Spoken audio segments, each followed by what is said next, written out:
vacation payout or unused leave at the end of a grant.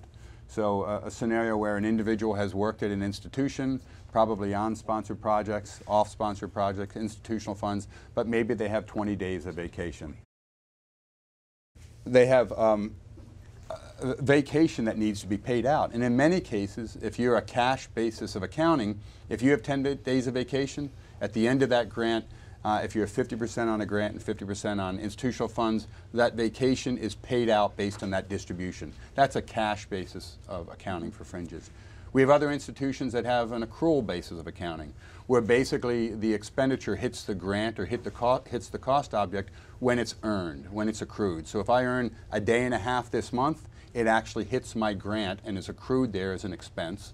And it's not expended. It doesn't hit the grant when I take the vacation down the road. I think the key elements here are that, that with a cash basis of accounting, some language was added that this is allowable as an indirect cost in the year of the payment. Lots of discussion on that point because it doesn't say that's the only way we can do it if we're cash basis, so possibly we can stay the way we are. If we are forced to go to a cash, to charge it as an indirect cost, it would likely be in the administrative component and it would likely be capped and we would lose that. So I think that's a key element as we look at this, and I think in the coming days, weeks, and months, there'll be lots of discussion. My closing point is, if you're on a cash basis and you need to transition to an accrual basis, it's quite likely a very long lead time. If you have to put that into a fringe benefit rate, there's issues as far as collecting that accrued data and tracking it and putting it into a fringe benefit rate. It's likely something you would have to negotiate with your cognizant agency. It could take a long time to go through that whole cycle.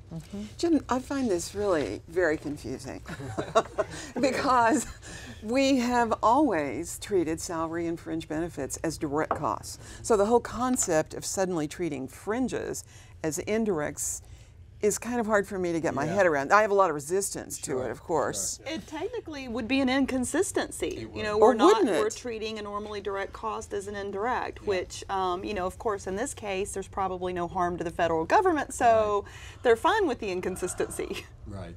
We really need some clarity around this because it doesn't make sense. I think this is one of those places where we are probably willing to do what the guidance tells us to do if we could just figure out what that is. But I'll use Wisconsin as an example because we're on a cash basis. And so if someone retires at the end of May, we're going to pay them whatever they've accrued up to that time from the current sources of funding. And I agree that that's perhaps not the best way to do it. So we've talked about adding a fringe benefit component for unused leave, and it would be charged to all sources of funding, which seems only fair and equitable to me. But I'm not sure if under this rule it actually is legitimate or not. Not sure. I think the real challenge with this, Kim, is that this wasn't in earlier proposed guidance, right? So this is the first time we're seeing it.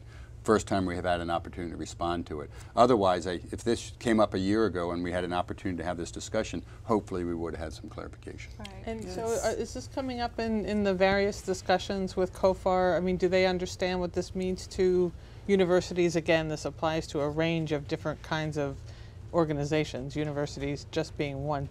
Are they receptive to maybe some clarification on this? I think they understand the issue.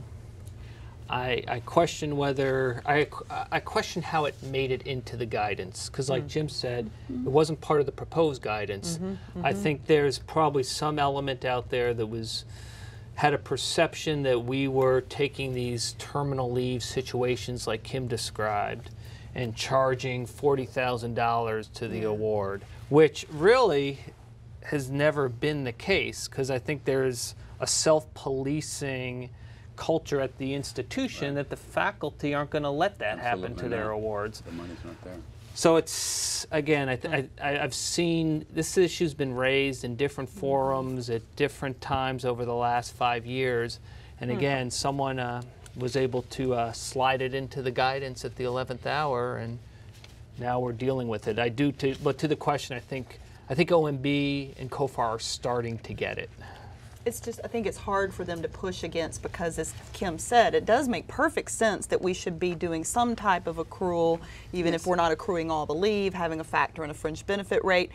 It's the timing. As you said, we had no heads up on this, and some of our colleagues have talked about it taking 2 or 3 years to begin an accrual process of accounting for leave. So that we're basically being told, well, you're just going to eat that cost for a while. I think if there's 2 issues that we might actively ask for that grace period, one would be the one I talked about, procurement, and the other would be this particular issue. Yep, it could be significant. I think you're right. Yes.